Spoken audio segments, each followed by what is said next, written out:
October the 1st, 2001, I woke up in the back of an ambulance staring at the ceiling.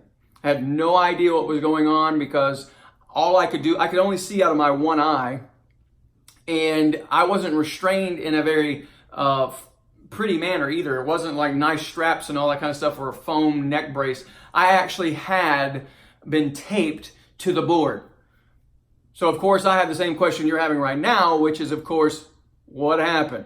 So I looked out of my one good eye and I asked the EMT that was riding in the back of an ambulance with me, what happened? They said, very in a matter-of-fact type way, you had a seizure while driving and hit a telephone pole at an estimated 50 miles an hour.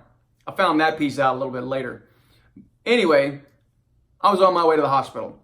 Now, in that moment, I'm processing, I'm trying to figure out what's going on because I didn't even know I had a seizure. I didn't know what was going on. I don't even remember that whole incident. And here I am now completely held back, and I don't like that feeling at all. If you're like me, you don't like being held back. You don't like anything restraining you from going anywhere. And that's exactly how I felt when I was in the back of that ambulance.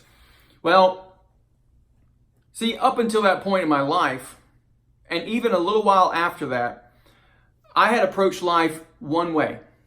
There was one pattern that I was constantly after. All I wanted more than anything else was to be productive. The reason for that is because I really wanted to provide. See, I was married by the time I was 21. I had a daughter by the time I was 22. And my little family had now grown, and I was looking to do more. And so I wanted to be productive. I focused on business. I focused on work. I focused on doing everything I could to build and have the better life and do the things that I should do as a husband, as a man. I just did what I thought I was supposed to do. And now all of a sudden I'm being challenged.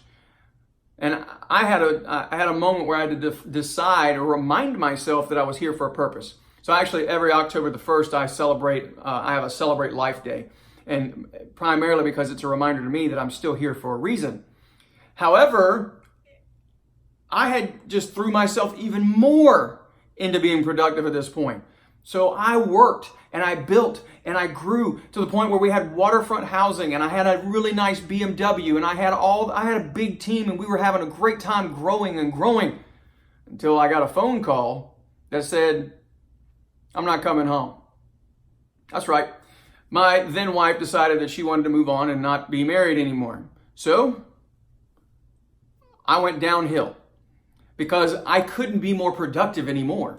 As a matter of fact, I thought my life was balancing itself out a little bit by being productive, and that didn't seem to work out. So at that point, I then threw myself completely in a different direction, and I started becoming much more focused on the mindset activities. And so I started working on, I got my hands on everything you can imagine for personal development. I mean, everything. I spent all my extra time at the bookstore. I was learning.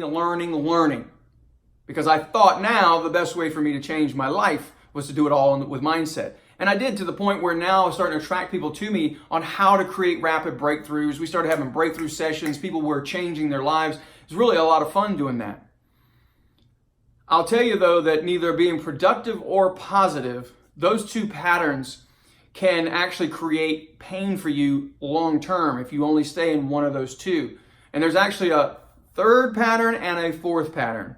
The third one, the pattern of being in protection mode, I think that's probably where I was when I got out of the ambulance. But immediately I defaulted back to my productivity. The truth is, though, there was one other pattern that it took me a long time to actually marry all those and find the absolute best pattern to be in. And I want to share all of this with you. I want to talk to you a little bit more about the 9 reasons people fail. I have all of this in an ebook. All you got to do is just fill out the information down below. All we're asking for is your email address, and we will send you the ebook. And then on the other side of all that information, you'll get added to our Momentum Insider.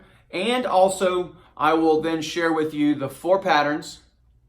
And in that ebook, you'll get the 9 solutions from the Qualified Champion. All this in a very distilled version so you can learn a little bit more about how you can step into the one pattern necessary to create maximum results and maximum lifestyle, mentally, emotionally, physically. There's only one pattern that's going to get you there, and it's being in the Qualified Champions pattern.